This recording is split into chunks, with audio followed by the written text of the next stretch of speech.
Touches about football. This is a simple game. We're going to run the ball, and we're going to pass the ball. You're just going to play football, really. How good of a football player are you? I just get it and try to spin it. That's all. I just love the game. It really is the best time of the year.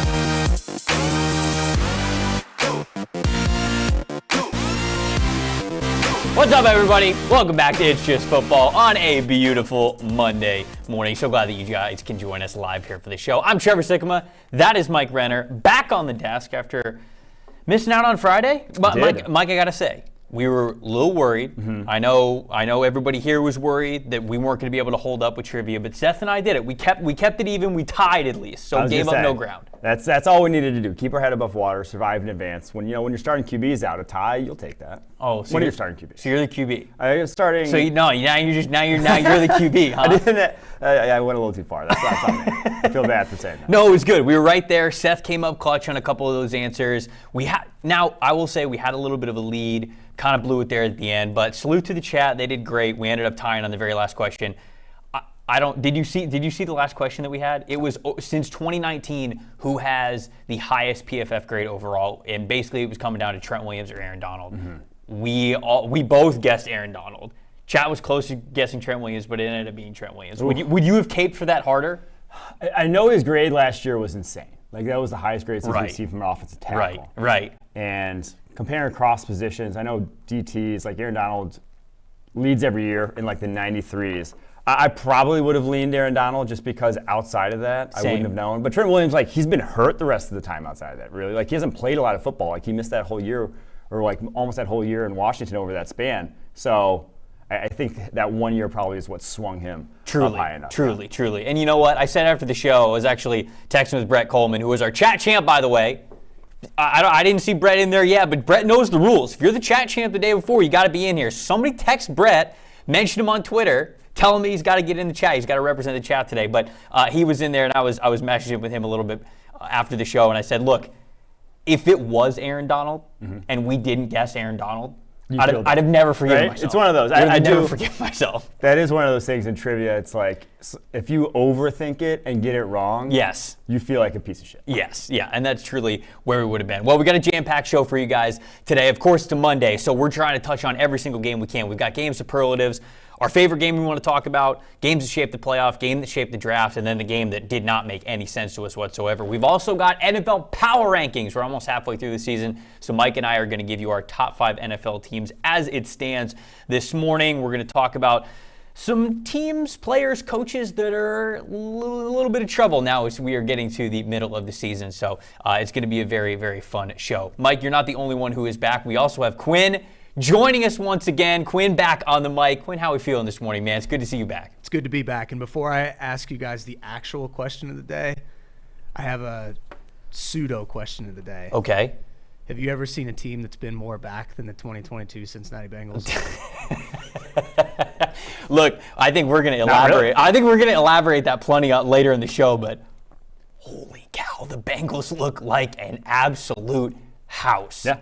That game yesterday was wild, truly untouchable. I know you tweeted something similar, but I said, look, it felt like the Bengals could have beat any team in the NFL yesterday. Mm-hmm. I had a couple people tweet at me and be like, oh, they're playing like a beat-up Falcons team. Oh, I'm sorry. I guess that means that Joe Burrow wasn't as deadly accurate as he was. I guess the wide receivers weren't making insane plays and catches through traffic. Oh, I guess we could take all that away. I guess the run-pass balance of what Zach Taylor had for the game plan yesterday, I guess that just doesn't count because the Falcons are bad. No! It all still counts. It was an amazing game for the Bengals. I'm not taking anything away from them. Yeah, I'm going to highlight them a few times throughout the day, but hats off to literally everyone involved there. They've turned things around in a big, big way from the beginning of the season. And yeah, we said like after that slow start, they have such a hard schedule going forward. But with how good this team is, if they just figured it out, I don't think that really mattered. It wasn't necessarily the schedule that matters for them because, as we saw last year, like they can go in and beat KC. Right. They can go in and beat the Titans on the road. They can beat these good teams. They just need to play their game at the best that they can. And now we're finally seeing it. Yeah, we'll talk plenty about the Bengals throughout the show because they're going to be a topic of conversation, whether it's in our game superlatives or I have a feeling they're going to be in our power rankings as well. But Quinn, what is the actual question of the day that we have here that we can start the show with? Yeah, so we can continue talking about the Bengals because Jamar Chase has 2,060 career receiving yards. Okay. He's not 23 yet. That's Wow. ninth best all time. Can you name the 8 receivers who have more receiving yards before their 23rd birthday? 8? Okay, so we've got 8 receivers is a lot before their 23rd birthday. Some of these are pretty obvious. See, it's like age is always, like I would say, Randy Moss, Justin Jefferson. Start off with 2 guys. I mean, yeah, Randy Moss, Yeah. Justin Jefferson, Mike Evans probably because he had 1,000 yards. super young. Yeah, and he's had 1,000-yard seasons the whole time. So Randy Moss, Justin Jefferson, Mike Evans. Who else is super young? Who else is Guys who super came in the young? league young and played well first 2 seasons. Who did? I'm trying to think. That's like in my Yeah. head. It's like Michael Thomas. I know he came in and had 2 back-to-back big years before, and he was a junior coming out. Oh yeah, he would have been pretty young. Did he have 2 1,000-yard seasons? So AJ Green is the other one. How old was AJ Green? Yeah, AJ Green was a junior coming out. So okay, so AJ Green's going to be 4th. Michael Thomas sounds like a good bet for 5 because he came on pretty strong. Although Odell. did he have 1,000? Oh, Odell. Odell's got to be in there. Yeah. So Odell is 6 if we count Michael Thomas. This is a good one. I know Sammy Watkins came in the league like really young. Like he was 20, so he might have had 2.5 years before but he only has 1,000-yard year still in his career, so maybe not him. Who else? Chat's saying OBJ is 1.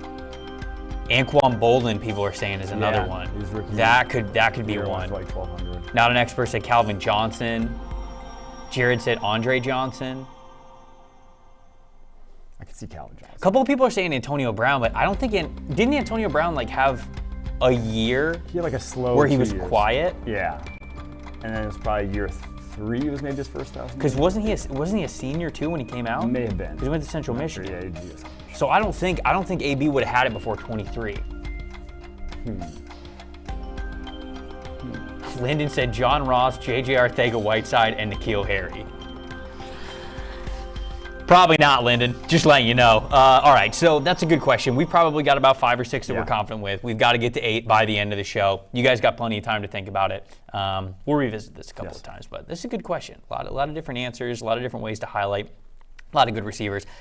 Let's get into some of the games yesterday. As you guys have been watching the show over the last couple of weeks, the way that we highlight these games, we got 4 different categories, okay? Mike and I will choose a different game for each of them. We got the game we want to talk about most, we got the game that shaped the playoffs, we got the game that shaped the draft, and then we're going to end with a game that just did not make any sense to us. So Mike, as we always do, let's start things off with the game that we want to talk about most from Week 7 in the NFL.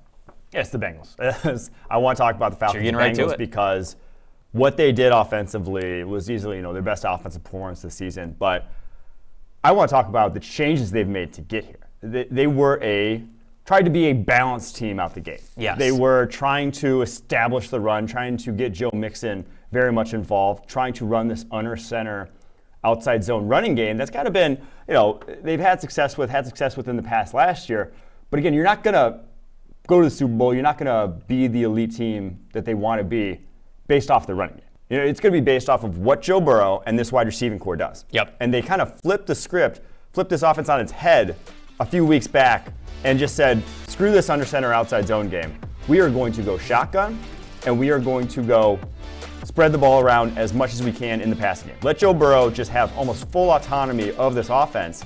And you're seeing right here, Jamar Chase, massive day, 130 and 2 touchdowns. Tyler Boyd, 155 and a touchdown. Like, you get to this level by featuring your 3 dynamic weapons on the outside, and that's what they're finally doing. 2 shotgun plays last week, 2 in the first half when they poured it on. They ended up with only 2 under center plays last week, only 12 this past week.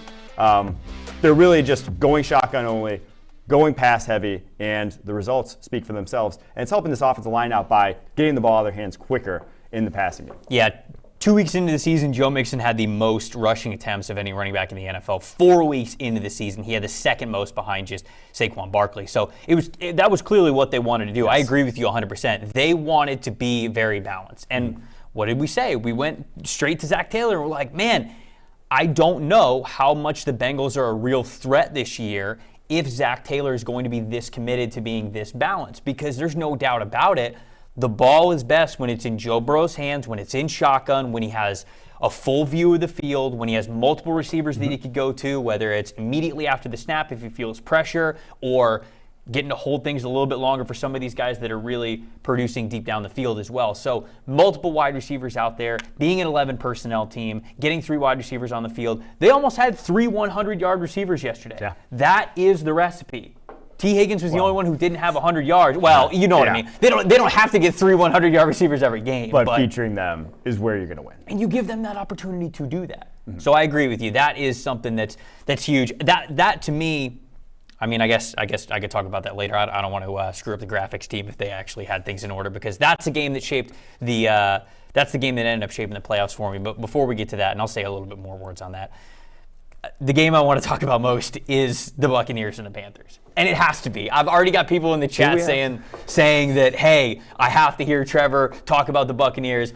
This is an abysmal performance. This is one of the worst performances that I've seen all year. Probably the worst, if we're being honest. Not trying to be hyperbolic, not trying to be a homer here, but there is no team in the NFL that is doing less with more than the Tampa Bay Buccaneers. It looks absolutely terrible. Devin White's over pursuing plays left and right. You know, like a couple of weeks ago, he was talking about the defense being so good they were bored in the fourth quarter. Well, now they're getting run all over by the Carolina Panthers, right? Defense was just so out of sorts. P.J. Walker, okay? I want to give full credit to P.J. Walker because he had an unbelievable day. He took advantage of it, and I want to give a shout out to him. I really do.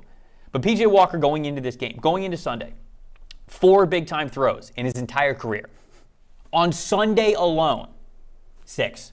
He had 6, more than his entire career up to that point in one single game because of how bad the Bucs defense was. And of course, on the offensive side of things, there's nothing there, man. This team continues to try to want to run the ball when they are the worst rushing team in the NFL. Tom Brady is not in sync with any of his wide receivers at all whatsoever. But Mike, you know what the most damning thing to me about this team is? After the game, Mike Evans said, because you remember, on that third play of the game, they threw a bomb to Mike Evans. Mm-hmm. Bobbled straight off of his hands, and then off of his chest, and he couldn't catch it. That's the third play of the game, okay? 3. We're 3 plays into the ball game. Mike said, no one play is the sole reason why you lose, but that was definitely the biggest reason, Mike Evans said. I saw the lights go out of us in that moment. It took me and us a while to get back to playing. That play, you guys couldn't recover from one play, a dropped pass? It's unbelievable. That is totally, totally unbelievable. That shows to me that there is no focus, there is no discipline, there is any mental fortitude, 0 mental toughness on this team. And the Bucs are in a place where they could lose to anybody, any week, because they are just mentally not even there right now. That's what I was going to highlight too. That to me was more the sort of, the attitude, the tone after the game was as bad or as damning going forward as what they actually put on the football field. Because not only did it seem like the life went out of them, there's no life to be had. This is a team that, they are on a downward spiral that has no one stepping up and saying, this has to end, this is going to change, we're going to fix things. No, there is this is everything's starting to go wrong sort of feel to it that starts at the top. This coaching staff just has to rally the troops in some way, shape, or form. Yeah. Because you don't lose 21-3 based off talent alone against this Panthers team. No. It is not an execution thing. It is an attitude thing to lose a game the way they did. Yeah. You ever seen the movie The Replacements? Yes. Okay, so you remember in the very last game when the sideline reporter goes up to the head coach team and begins team, they're like, what does your team need to come back in the second half? And he's just like, heart. And then he just points to the chest. That is quite literally what the Buccaneers need, because over their struggles over the last couple of weeks, I've been able to justify it. It's all right, yeah, I mean, Tom and the offense, they're not in sync. They need to stop running the ball as much as they are on neutral downs. That needs to change. This is more damning than anything. Yes. I think Todd Bowles is a really good defensive mind. I think he's one of the best defensive coordinators in the NFL. But he is a soft-spoken dude, at least on the outside. I'm not in the locker room, and so I think that certainly goes into it. But he is a soft-spoken dude, and right now, that team, the Buccaneers, are not playing with that same kind of fire, passion, and pride that they were with Bruce Arians. That's just a fact. Arians, bold, brash, loud dude, talks his talk, backs it up, and that team took that identity on. Tom Brady took that identity on, and we saw that, and that was a big catalyst why they thought they were good enough and why they did win the Super Bowl. They don't have that identity anymore. It's not there.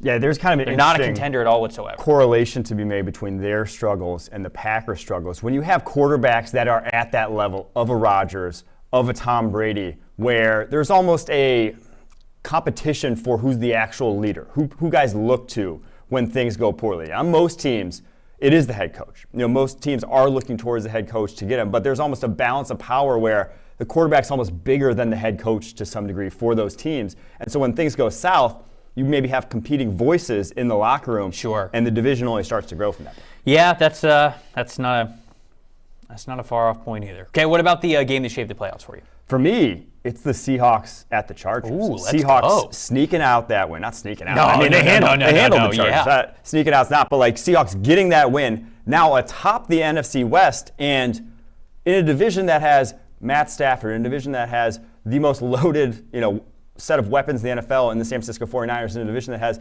Kyler Murray and DeAndre Hopkins. The Seahawks are the best offense in that division right now. It's not even close. 183 points through 7 weeks, the highest scoring offense in that division. Kenneth Walker looks awesome on the ground. 168 yards and 23 carries this game. He has been just as good, if not better, than Rashad Penny, and a little bit more dynamic in some ways. That it'll obviously depend on how long DK Metcalf's out. He went down with a knee injury in this game. Need him in the fold there, but Geno Smith is playing top 5 to 10 quarterback type of football right now consistently. Yes. No Easily. lulls in his game. I love the stretch in that game. I think it was in the third quarter where he was jawing with someone on the Chargers, and then the next play he just rips a ball down the football field, perfect throw, and just gets up and screams at a sideline. He has the passion right now, the leadership on that team to where I don't think this offense is slowing down. Defense side of the ball has its issues, sure. They've scored 183 points, but given up 186 points on the season. Defense is going to be a bit of an issue for this team, but they can put up points on anyone right now with what's on that team. Dude, how incredible is this rookie class for the Seahawks as well? Oh, so good. Charles Cross, Abraham Lucas played 100% of the snaps. They got a left tackle and a right tackle out of this draft class. Tariq Woolen, we talked about it last week, in contention for Defensive Rookie of the Year. Kobe Bryant looks like a solid contributor for them as well. Kenneth Walker, now that Breece Hall is down, which sucks, but Kenneth Walker is playing incredible, and he's putting his name almost to the very top of that conversation for Offensive Rookie of the Year. They've got two guys, Offensive Rookie of the Year contender, Defensive Rookie of the Year contender, 2 starting offensive tackles, and that's not even including Boye Mafe, who has also shown some flashes of pass rusher too. Unreal draft class from the Seahawks, and I'm with you, dude. They look like the best team in that division right now. And they might have a top 5 pick next year. That's not even theirs. Comes from the Denver Broncos. So things things were on a downward sort of trend for a good 3 or 4 years.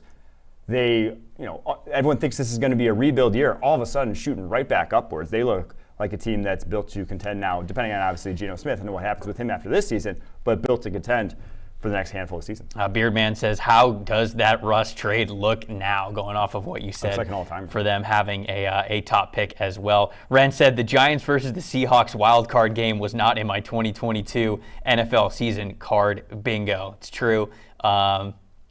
Elliot said, Pete looks like he's having so much fun out there in Seattle. Pete, one of the older head coaches in the NFL. Is he the oldest?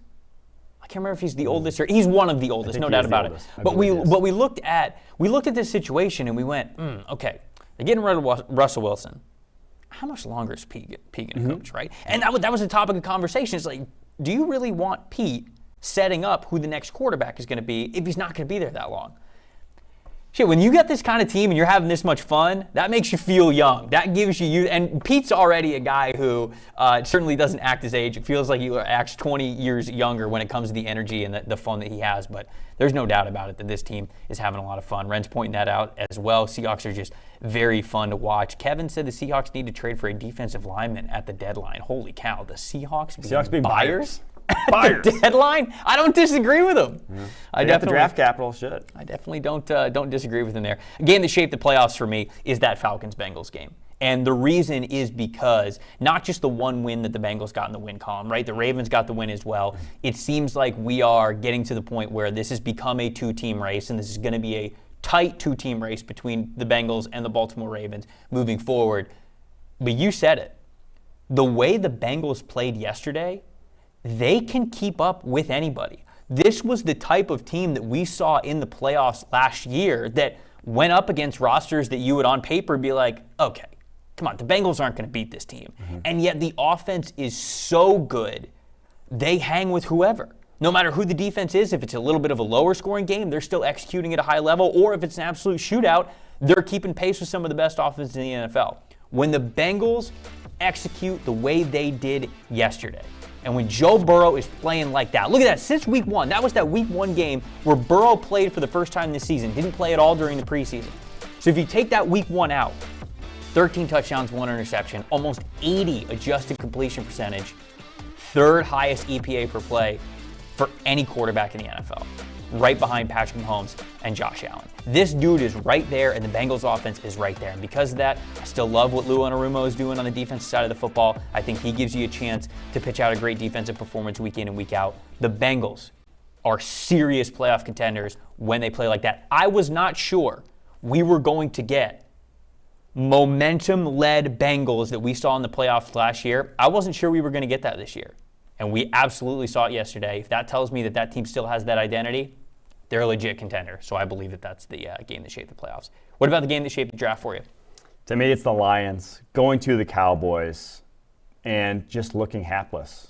Offensively, just falling apart down the stretch. You know, definitely a different energy on this team than what everyone said last year. Everyone was buying in because, down the stretch, they were still playing hard. You know, remember the whole, everyone's like, they're still in every game. And they had a ton of close losses last year. But there's only so many close losses you can sort of weather as just a human being before it starts to take their lumps. And you start to fall apart. And I think we're maybe starting to see that, this Lion team coming apart at the seams after being shut out before the bye, coming back from the bye, and just doing nothing offensively. I am officially worried about them. And as it stands right now, with the top 3 pick in the draft, they could very well end up back there come April. Yeah, I mean, my team that shaped the draft, I'm going with the Houston Texans as well. When you look at the draft order as it stands this morning, Detroit is picking number 1. I got the Houston Texans picking at number 2 for the updated draft order. So it's Detroit's 1, Houston's number 2. Carolina's still sitting there at 3, even after the win yesterday. So that's actually really good for them. When you look at the Texans and the Raiders, you know, Mike, I think the Texans are actually in a good spot. I think this is a well-coached team. I think that they're not an embarrassment. They're not a total train wreck. They're playing well. They just don't have talent. They're not a talented football team. When I looked at them versus the Raiders yesterday, the biggest difference to me, it wasn't this crazy execution. It's not like the Raiders were doing anything that was really exploiting what the Houston Texans weren't or couldn't be. It was simply the fact that the Raiders are more talented. They have a better quarterback. They've got a better wide receiver. They've got veterans on the defensive side of the football. And on the flip side, the Texans are really young, and they just don't have a lot of guys that they can lean on. When you look at the Texans, their record is 1-4-1 right now. They've got that number 2 overall pick. They have the 4th toughest strength of schedule, according to PFF, remaining this season, which I think is important. Next 4, versus the Titans, who are on a roll right now, versus the Eagles, obviously undefeated, at the Giants. Giants are in our house right now. And then it's versus the Commanders, which I think is a little bit of a toss-up. So I think the Texans are going to be right there, man. Go out and get your franchise quarterback this upcoming draft. But this, to me, showed once again that even if the Texans play a pretty good football game, they're just not talented enough to get these wins, which is kind of a good thing because it's not going to take them away from contention. So that's what I kind of overall think about the Houston Texans. Also, I'll throw this in there, trade Brandon Cooks. Let's trade Brandon Cooks now. Like, you kept Brandon Cooks, I think, because they wanted to see what they had in Davis Mills, wanted to see if he could be the guy. All due respect to Davis Mills, if you have a top 3 pick in the NFL draft, you're not passing on Bryce Young or CJ Stroud for Davis Mills. So instead, when you look at Cook's contract, he's going to be 30 years old next year, and he goes up to mid-20s on the cap over the next 2 years. You can't be doing that. Trade him to a contender, get some extra draft picks, let them restructure his contract so they can get a couple of years out of him. So that's my thing, is that Texans kind of look good for that top 3 pick. Let's get Brandon Cooks out of there. Yeah, they should. If anyone wants to buy any of the parts of this team that are veterans, that are on higher price deals that aren't going to be there in 2 or 3 years because that's your window, yep, you should do it. Last one, game that did not make sense to me, and this is funny because you're going to talk about my team. I'm looking at it in the rundown right now, and I'm going to talk about yours. So go ahead. Yeah, it is the Tampa Bay Buccaneers, and for all the reasons we already touched on. I had penciled the Carolina Panthers into the #1 overall pick. After trading away Robbie Anderson, after trading away Christian McCaffrey, I was under the impression that maybe 1 or 2 more wins the rest of the season. Not this week. And this week was not one that I had thought. And so, obviously, from that perspective, it doesn't make a whole lot of sense. Tampa Bay Buccaneers need to do some soul searching here because it's not acceptable. That's not, if you are even a playoff team, that is not an acceptable game. They're not. They're not a playoff team. Well, someone's got to be from the South. I know it is. It is kind of crazy. Eric Eager tweeted yesterday, Bucs are going to be the first 6-11 team to win a division and make it into the playoffs. But look, I said it a couple weeks ago. There's a ton of football left. There's no doubt about it. There's a chance that the Bucs could still get in the playoff spot. But I mean, unless they, like you said, do some soul searching and things change, they're not going to get there. I want to talk about the Packers. The Packers continue to not make sense to me for a couple of different reasons. We've talked the last few weeks about the defensive side of the football. How is the defense this soft? This week, man, how is the offense structured the way that they are? Packers 0 for 7 on 3rd and 4th down yesterday. I looked this up. They had a 3rd and 4, 3rd and 2, 3rd and 3, and a 4th and 1. No run plays. None. 12 yards. Or 12 carries, 38 rushing yards total combined for Aaron Jones and A.J. Dillon. We figured the passing weapons would not be what you want to rely on for the Green Bay Packers, but then how are you only giving 12 carries to your talented running backs? And not only that, you had situations where it even made sense to hand the ball off, and they absolutely did not, and they went 0 for 7 on those crucial downs there. Mike, what the hell happened, man? What is going on with this offense? Yeah, it's a number of things, right? It's one, talent at the receiver position. They had the worst receiving core in the NFL. Like, that was something we knew going into the season. There's just not a lot of talent there. And two, just execution. A lot of times, when you do have bad receivers, they are probably the guys who are more prone to mistakes. So we've seen a ton of drops from them, especially in this one. A ton of just busted routes, plays that are going nowhere. And instead of, trying to make those plays that are these busted plays, like explosive down the field ones, it's turned into this slant flat, the same like underneath passing game that kind of was the telltale sign of the end of the Mike McCarthy era in Green Bay that was plaguing them. So I guess we shouldn't necessarily be surprised. We preach how much weapons and having options in the passing game matter, but we thought Aaron Rodgers could overcome it and Matt LaFleur could overcome it through scheme, and they're just not. Just flat out not doing it. I'm going back in the chat, seeing what you guys have been saying throughout these games. Josh said Rams need to trade for Laramie Tunsil. I mean, I'd like it. I don't think it happens. Yeah. I don't think they're moving on from Laramie Tunsil. I don't think that he's going to. I think they want to keep him in the fold. That's a guy who, he's 6 years into his career now. Right. Offensive tackles, he probably still has 6 to 8 more. He'll be there hopefully when things do turn around. Ooh, Giants should trade for Brandon Cooks, man. Giants buyers at the deadline too. Yeah, you're right. You're right with the beat up weapons that they have. They're certainly not going to trade away Darius Slayton like we thought that they were going to. Lyndon said PJ Walker, XFL MVP. People do very much forget. ML said, wait, you don't think the Bucs are going to make the playoffs? How do they not in their division? You think Atlanta, New Orleans, Carolina are playoff bound? That's a little crazy. You're right. I'm lashing out. Yeah. I'm lashing out. I'm getting emotional. Sorry. They're probably still going to make the playoffs, but I'm hurt right now. You guys got to let me talk through it. What else we got? Drake said, I'm so ready for the Jordan Love era. Are you ready for the Jordan Love era? No. No? I'm not. Not even a little bit? The Jordan Love era cannot literally start for 2 or 3 more years without it completely demolishing the Green Bay Packers salary cap. So I am not ready for the Jordan Love era. Riley says, I love you, Mike Renner. Just wanted to make sure I shouted that out. Riley, thank you. Coltrane said, Jones and Dillon need to be this entire offense. Just look around, said ice cold Taylor Heineke now has wins over Brady and Rodgers. It's true. Not many can say that, but he can. Nothing on Taylor Heineke? No, I have no take on Taylor Heineke. I will say this, though. If there is any silver line for the Packers, They came out this week with a game plan vastly different from what we were kind of lamenting, the soft zone that they had run all year. Yeah. Ran more man coverage than they ever had, blitz more than they ever had in any previous week. So that's at least some reason for optimism. They're at least changing some of the things that people were calling. Ooh, Lyndon said should and the the Packers... offensive line look better in pass protection than it has. Should the Packers go after Brandon Cooks?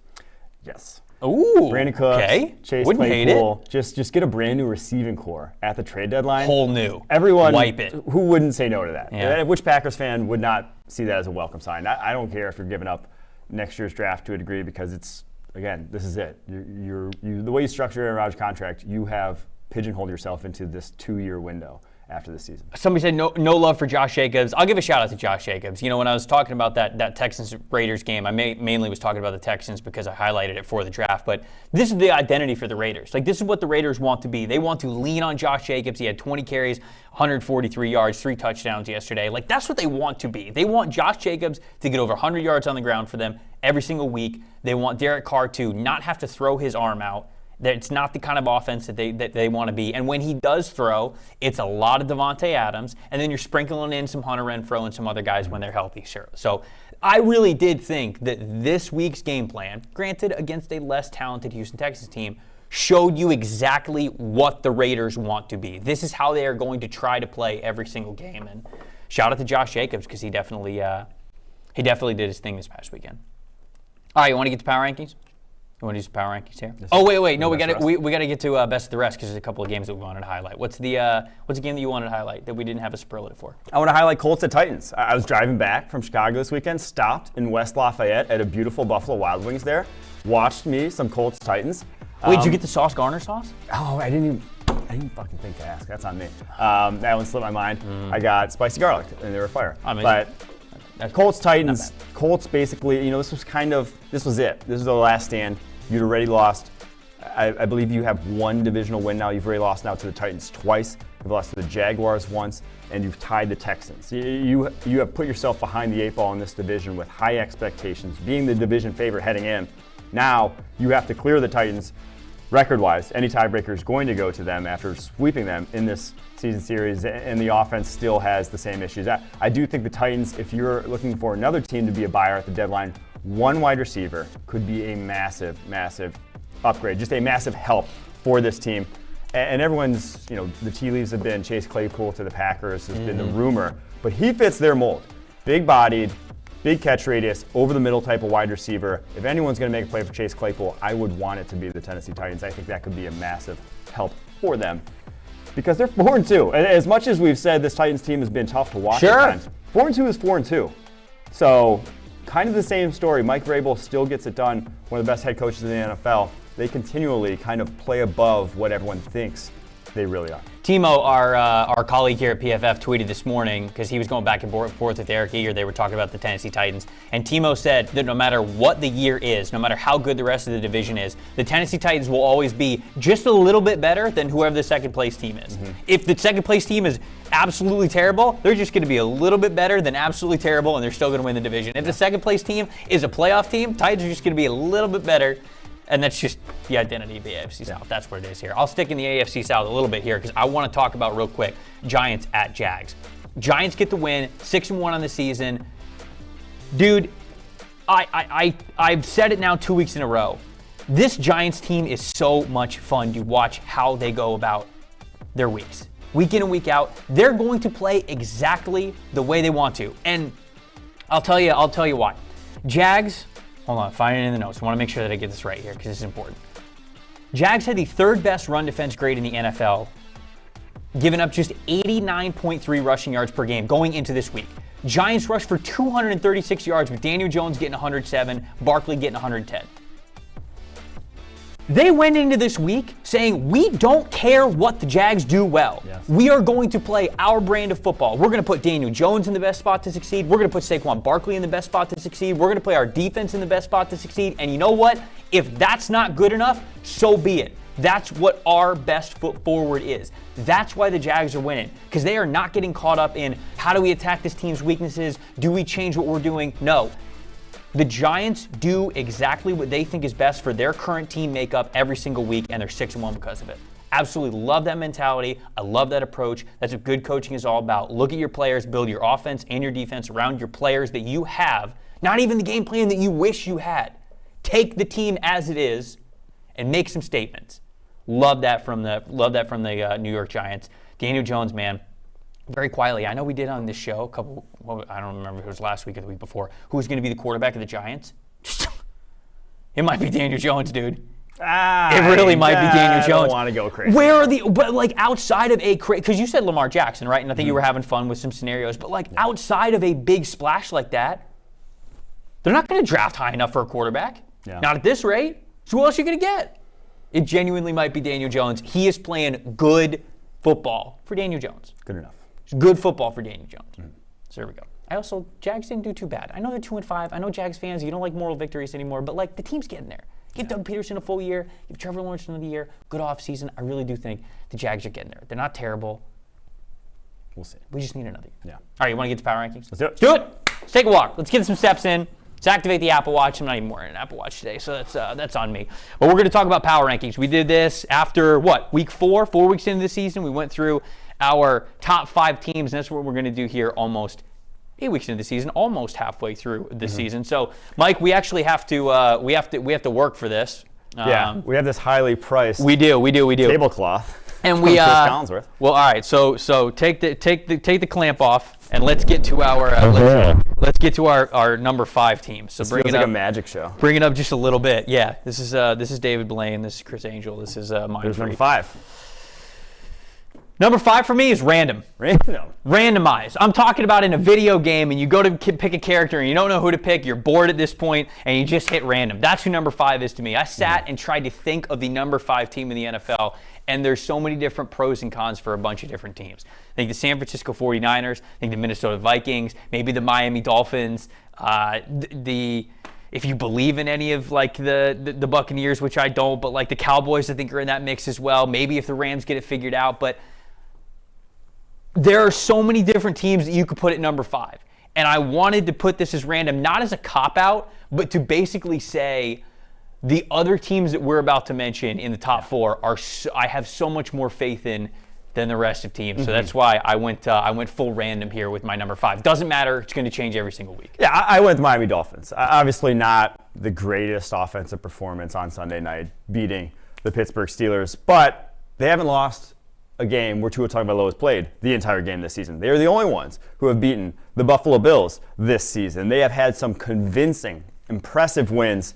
And then, obviously, when their starting quarterback went down, it looked like a completely different team. That's not unique amongst other teams in the NFL. So I'm going to go with Miami Dolphins. I do think that they are the 5th best team. I would also throw the Dallas Cowboys in that mix at the moment. We'll obviously have to see how Dak Prescott now you're rebounds. getting into the mix, though. But you're getting into the mix here. But I do think the Miami Dolphins are still a team that, on any given week, with the weapons they have offensively and with that defense, they can beat anybody. I think I'd lean the Niners. If you made me pick a number 5, what? I think I'd lean the Niners. What? Talented team. When they're healthy, they're good. Defense is fantastic. Look, they took a bath yesterday, but Andy Reid was absolutely in his bag yesterday. So was Patrick Mahomes. So was the rest of that offense. This is still one of the best defenses in the NFL if I go with the 49ers.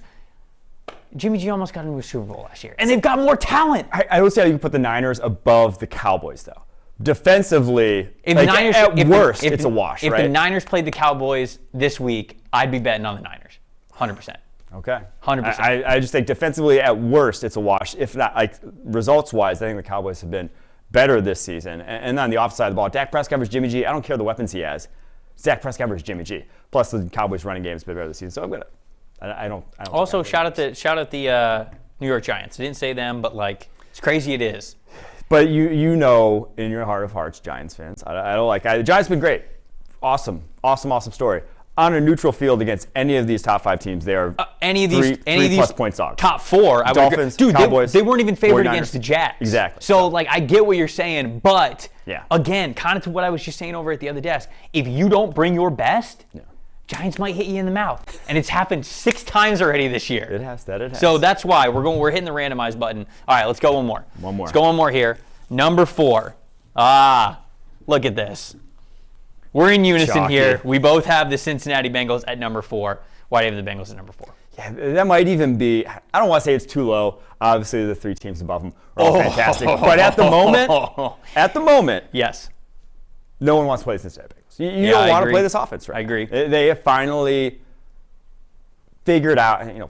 They have finally put this offensive talent in a position to succeed. And when that's the case, they're as talented, if not more talented offensively than anyone else in the NFL.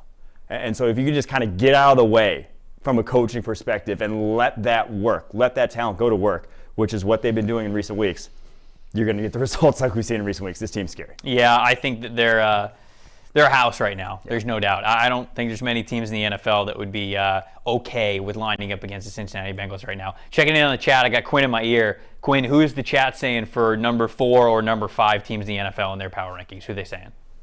We got one for the Vikings. Yeah, so Vikings are in here. They're 5-1. They're coming off the bye. I got to give them their respect. Cowboys. We got some Cowboys in there as well. Okay. Man, Dak, look, his first game back. It's warm-up game for Dak. He's coming off the thumb surgery. I get it. Didn't look great yesterday. So we still got to get there with the Cowboys. Defensive line's fantastic. Defense is coming along, but we still got to get there with the Cowboys. Anybody else? Any other teams that are shouting out for those? We got Giants. Yeah. Respect. 6-1. We have Chandler Russell gave us his top 10. He says Bengals 6, Vikings 7, Ravens 8, Bucks 9, 49ers 10. Ooh, low on the Niners. Who's 5 then? Who's 5? Cowboys. Oh, okay. So we had the Cowboys at number 5.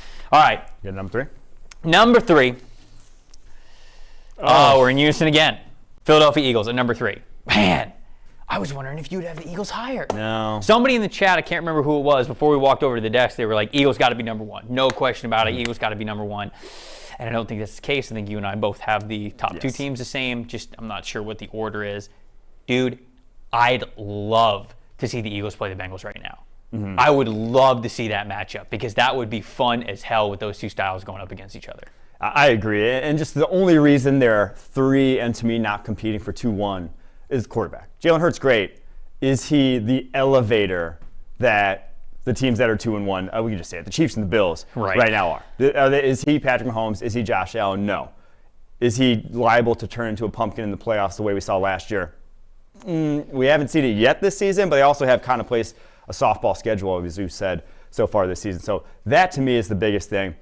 Can Jalen Hurts really elevate? Can he continue this through the rest of their season? If he can, hats off to him. I'll buy it then. But we've seen the guys at 2-1 do it, and that's why I still lean them. They're another team that, as Tom Brady said a couple of weeks ago, there's a lot of bad football going on in the NFL. There's not a lot of teams who it feels like are executing to exactly what they want to do at a high level. Eagles are on both sides of the football. Eagles know their identity. They know their playmakers. They know where the ball should go. They know how to play on defense. And it's showing up every single week for them. Coming off of the bye there, I think it'll be interesting to see with no bye from here on out because they get an early bye week. Do they run out of gas at some point in this season? Schedule's decently easy, but it is long when you have that many games in a row before the playoffs. I'm interested to see how they can keep it up. And I will say 2 things about the Eagles. One, I said last week on podcast talking ball, I said they don't lose games. They're not throwing away games. No. They do. You're going to have to go in there and take it from them if you're going to beat the Philadelphia Eagles. And 2, how a lot of good teams, good offenses, how they go in the tank, as we're seeing with the Rams right now, offensive line injuries. They have the deepest offensive line in the NFL. They not only have the best starting group, they have the best group of backups as well of anyone in the NFL. So when guys do get hurt, guys are nicked up. When they do have to have new combinations, you're really not seeing any, or you are seeing some, but not a big drop-off. And this Eagles offensive line is still built to put up points. All right. If we have the same number 2, we can just take the whole thing off. Okay, we do. All right, so we are the same. Man, we are the same 1 through 4. We spend way too much time together. Yeah. All right, so what is your thoughts here? Having the Chiefs at number 2, having the Bills at number 1. The Chiefs' offense against the 49ers, that was the most impressive offensive performance you'll see all season. I mean, we talked about the Bengals, but they were going up against a banged-up Falcons team. That's a real defense in San Francisco. That is no slouch that they just poured it on at the end there against. So this offense, the only differentiator here, cornerback position for the Chiefs, I still have some question marks about. When Trent McDuffie gets back, could be a big upgrade, could be a big difference. But what they're throwing out right now with Josh Williams, maybe Jalen Watson, Rashad Fenton, I just don't think that's a cornerback, a secondary that's built to stop, that can get exposed by someone like Cincinnati Bengals. That could get exposed. I mean, it's obviously lost to the Bills last week. So that's the only thing keeping them from 2-1, because I think this is probably the best offense in the NFL right now. But it's tight. It's these two teams, right? We talked about it when they played. If one of these teams doesn't win the Super Bowl, I'll be shocked, because it feels like they should. And all due respect to the Eagles, really, it feels like it's disrespect when you say something like that when they're still undefeated, they're playing as well as they are. But these teams are different. I think they can just operate at a higher level offensively than the Eagles can. So with these two teams being at number 1 and 2, I think that was going to be the expected. But I'm curious here. How would you categorize these teams when it comes to tiers? Because I would say this to me is tier 1. Either of these teams, if they played 10 times, I agree. One of them's when it could be 5 and 5. I think the Eagles are in their own tier then, in my opinion. See, I think that as well. But I'm tempted to put the Bengals in there with them just because of how easy they're scoring points right now. I don't think it's crazy because they are complete too, right? And we haven't even touched on the defensive side of the ball, which was, a big reason why they won down the stretch in the playoffs last season. Like their defense side of the ball is very complete. We'll obviously see what Trey Hendrickson's injury is, and how long he's out. But defensive side of the ball is super complete. So I could put them, after the early season struggles, I could put them in that tier. But to me, they feel like in this tier of with the Dolphins, with the Cowboys, with the Vikings in that kind of second tier of, you feel real good about them. You feel good about them making the playoffs at this point, but you're not feeling great. You're just like, they still have some questions. I don't mean to be hyperbolic about it, but clearly I don't have another team at number 5 that really differentiates themselves. And for as much as you can say, like, hey, Eagles have the more impressive body of work, they do. That's why I have them at number 3. If these teams faced off this week, that Bengals offense could very much outscore what the Eagles have going on, depending on where the game's going, depending on momentum, things like that. And so I'd be tempted to put them in the Eagles tier, but out of respect, I think I'd probably put the Eagles just in their own tier there. But I will say, the way the Bengals are playing right now, and for as much as people might want to say, like, hey, don't be a prisoner of the moment, sometimes the prisoner of the moment is what matters. They made it to the Super Bowl because of the moment that they were playing in. So I'm trying not to be too much into it, but I think the Bengals are getting dangerously close to where the Eagles are in tier 2.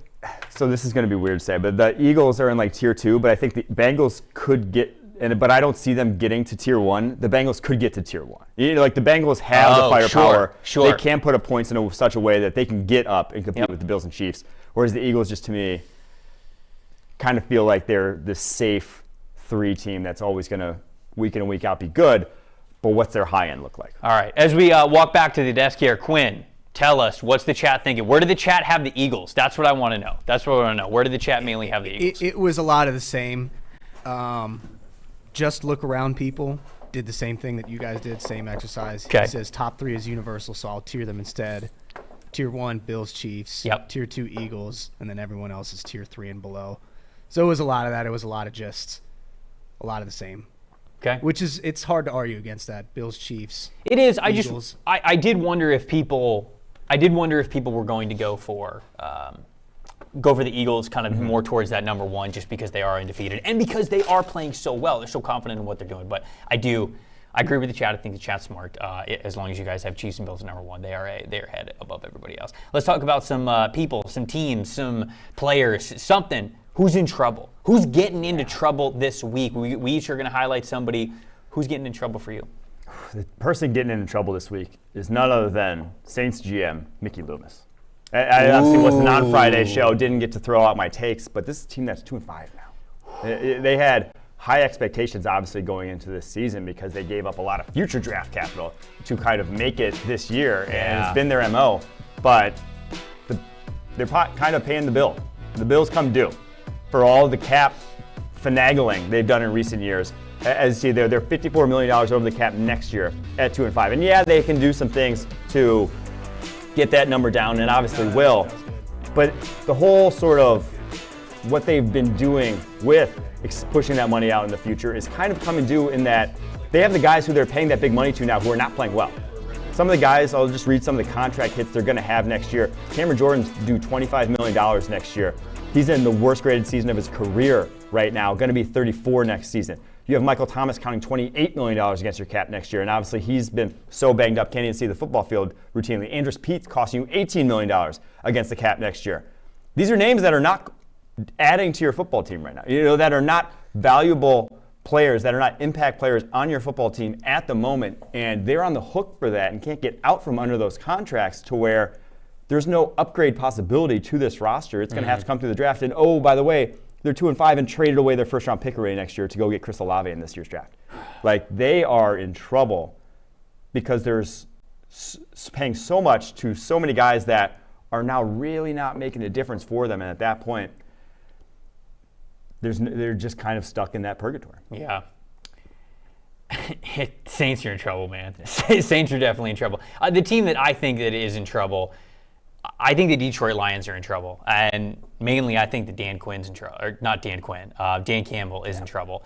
Because this team, now they're sitting here at 1-5. They've got the number 1 overall projected pick in the 2023 NFL draft. That's good, but just the way that they're about to get it is not. I know that we all love Dan Campbell. Everybody wants Dan Campbell to succeed. I want Dan Campbell to succeed. But the fact of the matter is that this team led the NFL in scoring in the first couple of weeks of the season, first 3 or 4 weeks. Can't remember if they were still number 1 after 4 weeks, but they were number 1 in the NFL in scoring points, and the record still didn't show for it. They were 1-3. They then had the New England Patriots, in which they scored 0 points. They then had the bye week, and this past week scored 6 points against the Cowboys. They were winning that game yesterday 6-3 at halftime. Then it proceeded to have 5 turnovers in the second half. Didn't score a single other point. Game ended 24-6.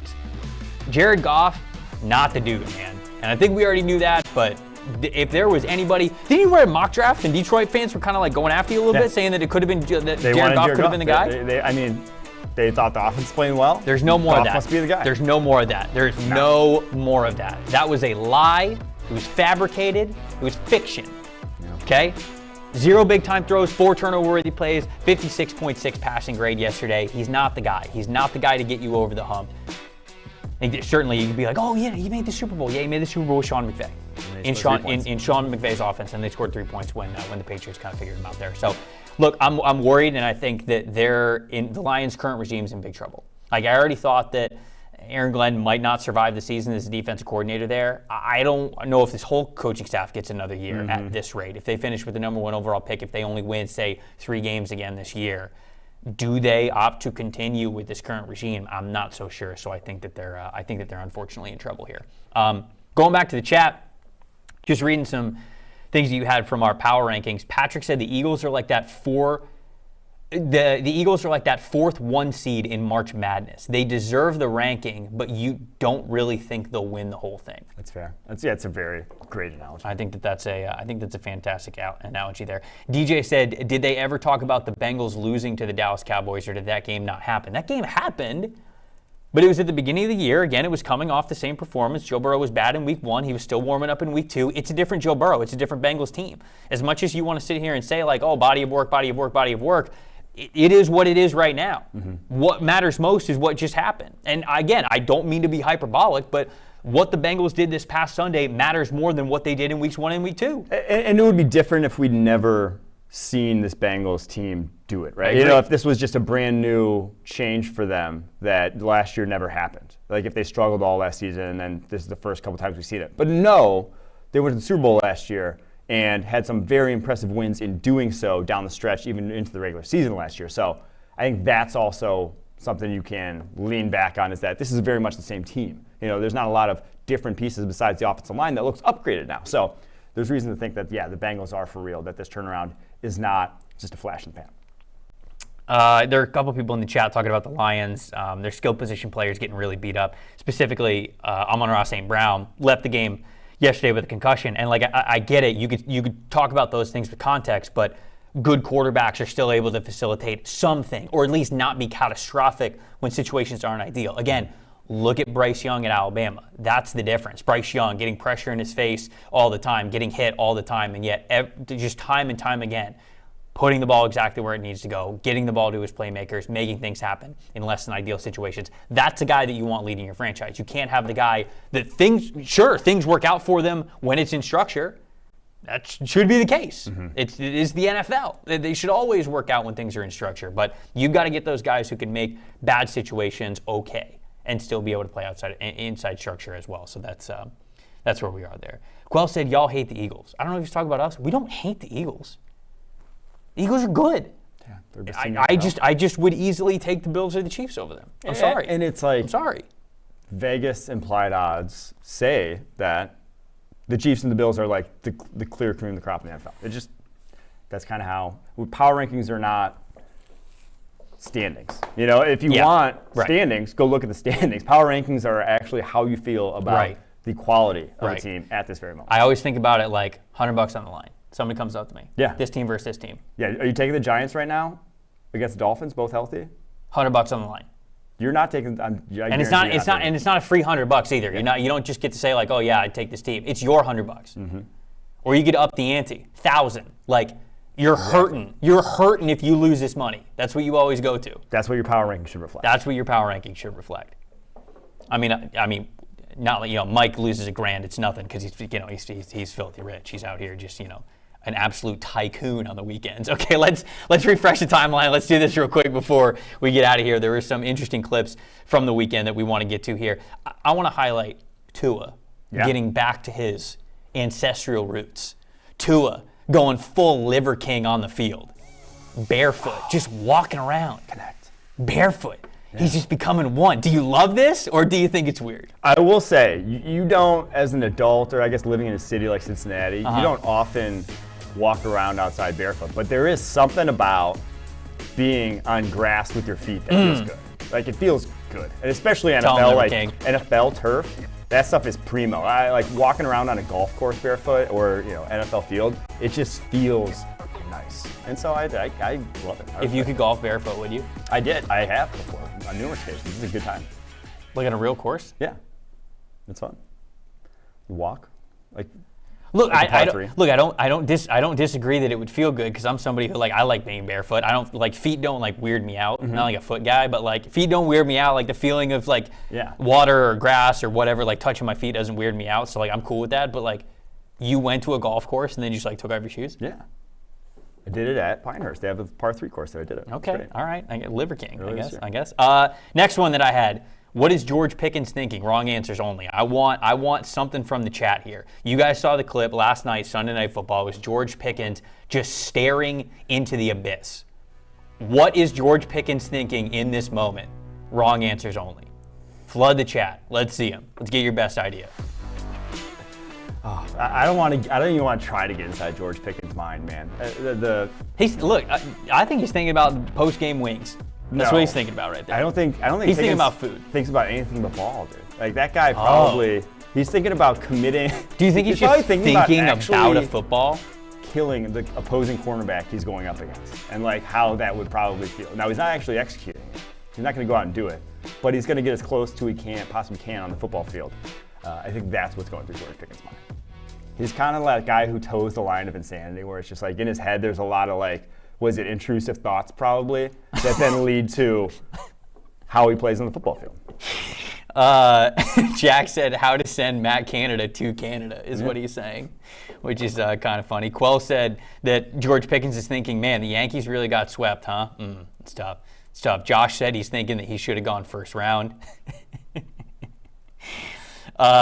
Dill said, quote, I should go live on IG after this. Always a great recipe for brilliant content and normally terrible things for the Pickens isn't a social media guy, though, right? I don't think he is. He's not. He's kind of just keeps to himself. He's not. He's the anti-Juju. I think he's probably he's still thinking of the Game of Thrones ending, wondering how in the world. No, let's not talk about it. I haven't watched it yet. No, Game of Thrones. That one. Not House of the Dragon. Sorry. I also haven't watched it. Yeah, okay. House of the Dragon. Okay, good. Don't any of you dare. If you put it in the chat, you guys are fine. You're banned. You're banned. You're out. Yeah. Okay, what is your refresh timeline? You got one? Yeah, I had one refresh timeline. I saw this Saturday. And this is the fourth time I've seen some stuff coming out of the Pac-12, but this was Stanford football. Jim Nagy, or one of the Senior Bowl scouts at the game, tweets out this video of the stadium beforehand. Okay. And it is empty. I've seen this at UCLA. I've seen it from a number of Pac-12 schools. What is going on the West Coast in football? I know that we don't stay up late enough to watch a lot of these games. I get that. But it is daytime there. It's not you guys staying up too late to watch the games. That's one of the worst crowds I've ever seen. That's when they're coming out the tunnel. Oh, yeah. I'm worried about the state of the Pac-12. I don't think it's going to be a conference for too much longer. The SEC could never. And it's like, why does the Pac-12 get no respect in like the power rankings? That is why. That's why. Man, that's why. That's brutal. That was an unreal clip. I wonder how much the tickets are. Look at the tickets. Well, I got one more. It's not even a big stadium, Stan. Right, but look at the tickets. See if it's like stupid expensive. I got one more. I wanted to refresh timeline because I wanted to point this out. Mike Vrabel, Ben Jones embracing big hug after the game, and I want to point it out because of this. We all talk about how are the Titans doing this? How are they winning? They're not the most talented team. Well, clips like this are why. Like it is clips like this that are why. Ben Jones, the center for the Tennessee Titans, was working through injury just to be out there. And if you guys watched this game, you saw at the very end, it was Ben Jones physically taking Derrick Henry and pushing him 6 or 7 yards to go get one of the first downs that sealed the game. This guy is working through injury. He is working through pain to be out there. And after the game, Mike Vrabel, who he asked a lot of his players, he is a demanding head coach, but he also clearly, time and time again, feels like that first one to congratulate him, embrace him, hug him, give him their props. That's why these dudes play as hard as they do for Mike Vrabel. Yeah. That is why. That's the difference between a team that's getting wins when you don't think they're going to get wins and a team that, if we go back to the Buccaneers, why the Buccaneers are losing games that they shouldn't be losing. It's that mentality. It's that right there. That's why the Titans are good. Yeah, from a coaching perspective or from a fan's perspective, seeing a product on the football field, it's easy to question, easy to focus on X's and O's, basically focus on what you can see, but a lot of wins, losses, a lot of those things are decided from that right there, from personalities, from how much heart and toughness and grit guys have and are being basically instilled in them throughout the week of practice through, top-down leadership. And obviously, we've seen enough from the Titans, from Mike Vrabel, to know that they've gotten consistently probably more in the win column than they've had from a talent perspective. And that is ultimately the job of a head coach. And so that's why Mike Vrabel, you're reigning coach of the year. Agreed 100%. Last thing I found the Stanford ticket prices. You want to know how much you can get a ticket for their next home game, November 5th, with Washington State coming to town. Care to guess? $55. $14 you can get a ticket for right now. These are $15 tickets and nobody's going to these games? No one's going to these games. Is the stadium difficult to get to? I don't believe What was the official attendance? Is the parking bad? The product's bad. They probably said that it was a sellout, Quinn, because that's what schools do.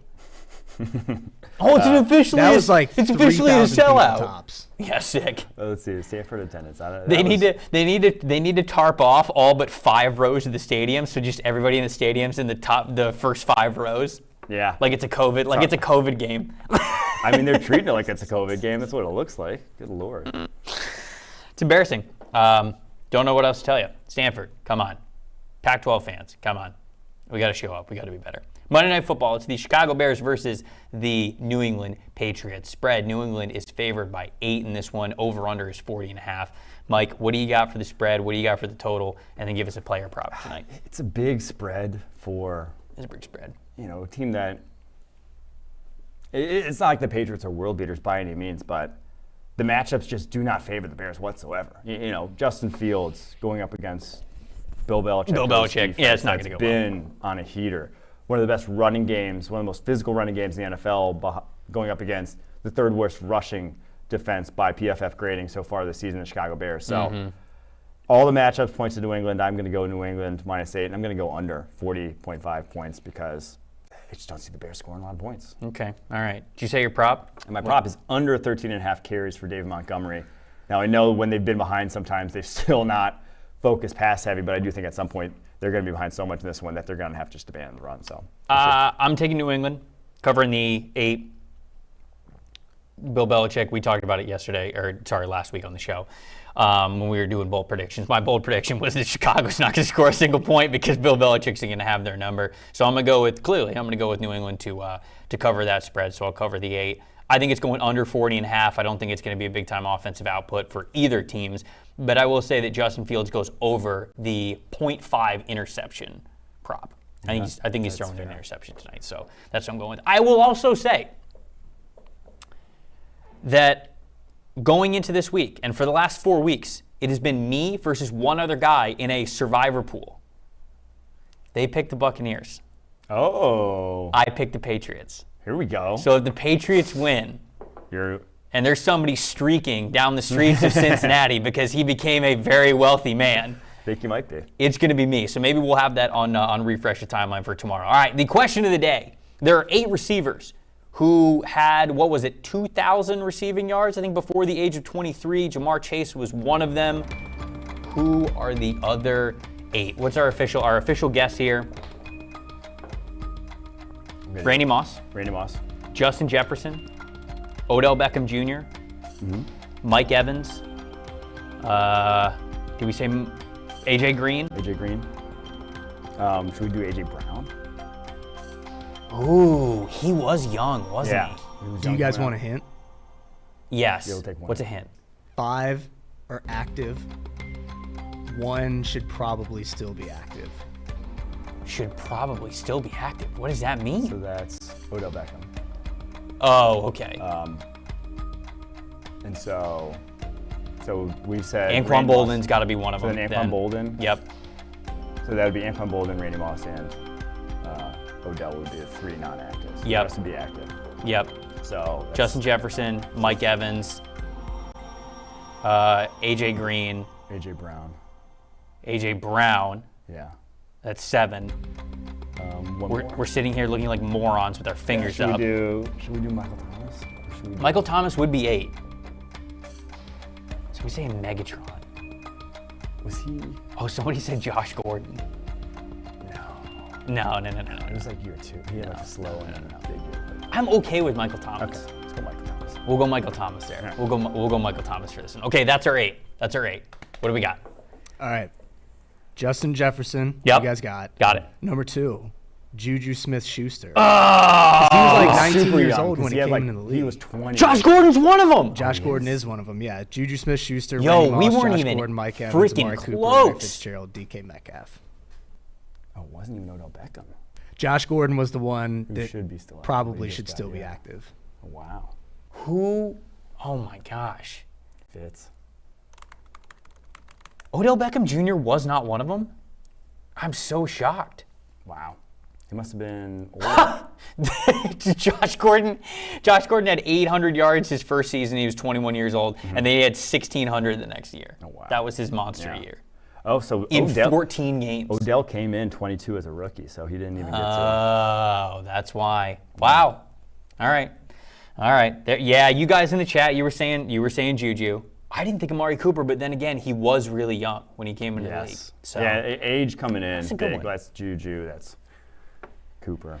that's a good one. All right. Okay. Do we have a chat champ? We got a chat champ on the day? Yeah, not an expert. Needs to change his YouTube moniker. Not an 'Cause expert. he got 7 of them. Oh, wow. So he's kind of an expert at least. That's true. Not an expert. Need to change the tag to just expert. That's it.